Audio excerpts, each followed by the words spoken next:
মালঞ্চপাড়া এলাকায় ব্যস্ততম রাস্তায় ধস, যুদ্ধকালীন তৎপরতায় কাজ শুরু করল নবদ্বীপ পৌরসভা।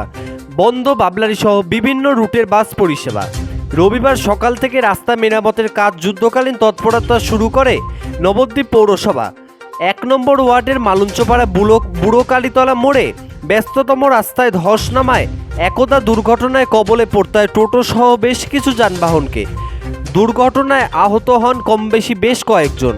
অপরদিকে মাধ্যমিক ও উচ্চ মাধ্যমিক এবং নির্বাচন আচরণবিধি থাকায় বিপজ্জনক হয়ে পড়ায় ওই রাস্তাটি মেরামত করতে পারছিল না পৌরসভা। একদিকে পরীক্ষা, অপরদিকে নির্বাচন, সেই সব সমাপ্ত হয়ে রবিবার সকাল থেকে ধস জায়গাটি রাস্তা মেরামত করল নবদ্বীপ পৌরসভা। পাশাপাশি কমপক্ষে 7 দিন বন্ধ থাকবে বাবলারী থেকে কৃষ্ণনগর রুটের সমস্ত বাস চলাচল এবং রুট ঘুরিয়ে দেওয়া হয় কৃষ্ণনগর থেকে বিদ্যানগর ও কৃষ্ণনগর দাস্তিপাড়া রুটের সমস্ত বাস পরিষেবা।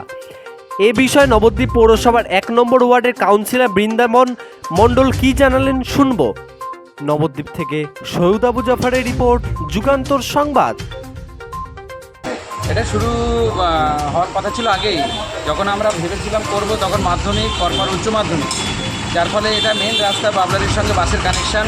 তো মেন রাস্তা আটকে কাজ করতে হবে, যার জন্য ছাত্রছাত্রীদের কথা ভেবে সেই সময় কাজটা করা হয়নি। তারপরে আবার ঘটনাটা করে যে ভোট ডিক্লেয়ার হয়ে গেল। তো ভোট ডিক্লেয়ার হওয়ার পরে ভোটের যে বিধিনিষেধের কারণে আমরা কাজটা করতে পারিনি।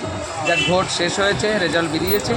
আমরা আগে থেকে বলেছিলাম যে রেজাল্ট বেরোলে পরে তারপরেই কাজটা শুরু হবে। সেই মোতাবেক আমাদের প্ল্যান অনুযায়ী সেই কাজটা আজকে শুরু হয়েছে। মানুষের একটু ভোগান্তি হবে, সকল মানুষকে বলবো যে তাদের কষ্টটা একটুখানি সহ্য করে নেবার জন্য এবং যদি সহযোগিতা করবার জন্য, যাতে জায়গাটা ঠিকঠাক আগের মতো জায়গায় যায়। কত সময় লাগতে পারে? লাগবে তো সপ্তাহখানেক। সপ্তাহখানেক লাগবে। ততদিন এই বাস পরিষেবা সব বন্ধ থাকবে এই রাস্তায়? হ্যাঁ, সমস্ত যানবাহন বন্ধ থাকবে। এই রাস্তায়। আপনার নাম?